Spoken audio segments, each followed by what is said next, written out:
Hai hai, balik lagi sama aku di channel ini.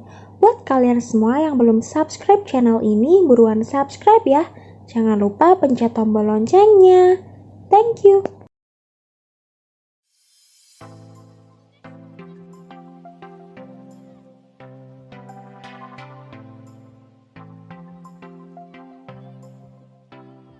Berdirinya pemerintah Kota Madiun dapat dipelajari dari sisa peninggalan sejarah, baik berupa barang, adat istiadat, maupun lembaga-lembaga. Di wilayah Kota Madiun terdapat 2 kelurahan yang dahulu kala pada masa pemerintahan Kesultanan Mataram kedua, kelurahan tersebut berstatus tanah partikan yang bebas mengurus rumah tangganya sendiri, yaitu Tanah Partikan Taman dan Kunjen.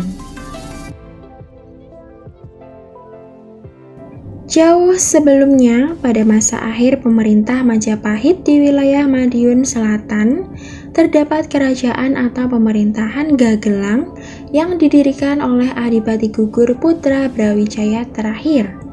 Selanjutnya, dengan pertimbangan geografis dan ekonomis, pusat pemerintahan bergeser ke utara, di pinggir Bengawan Madiun yang dinamakan Kutha Miring di wilayah Kelurahan Demangan sekarang, dan kemudian pindah lagi ke kompleks rumah dinas Bupati Madiun sekarang ini.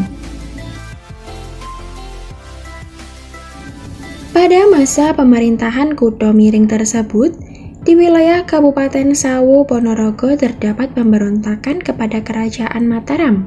Akhirnya, Bupati Madiun yang merupakan Bupati Mancanegara Timur dengan gelar Ronggo, yang wilayah kerjanya juga meliputi daerah Sawu Ponorogo, diberi tugas untuk memadamkan pemberontakan tersebut.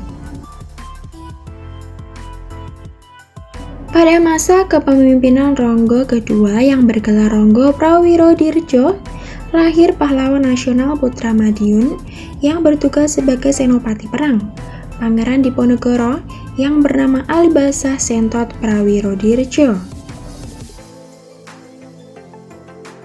Sebelum meletus perang Diponegoro, Madiun belum pernah dijamah oleh orang-orang Belanda atau Eropa lainnya.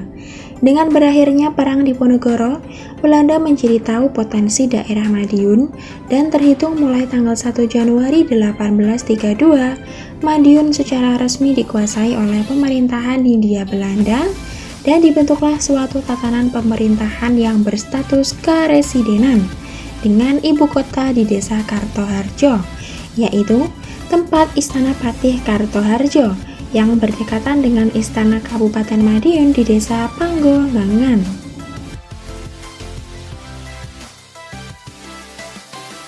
Sejak saat itu mulailah berdatangan bangsa Belanda dan Eropa lain yang berprofesi dalam bidang perkebunan dan perindustrian, yang akhirnya muncul berbagai perkebunan teh di Jamus dan Dungus, kopi di Kandangan dan tembakau di Palangkanceng dan lain-lain, dan mereka bermukim di dalam kota di sekitar Istana Residen Madiun.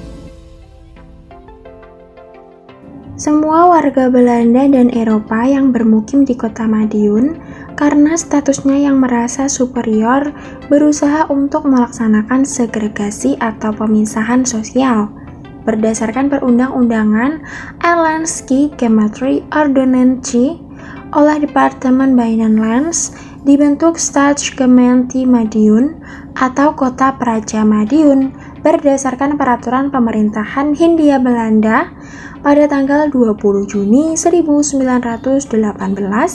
dengan berdasarkan Stadsblad tahun 1918 nomor 326.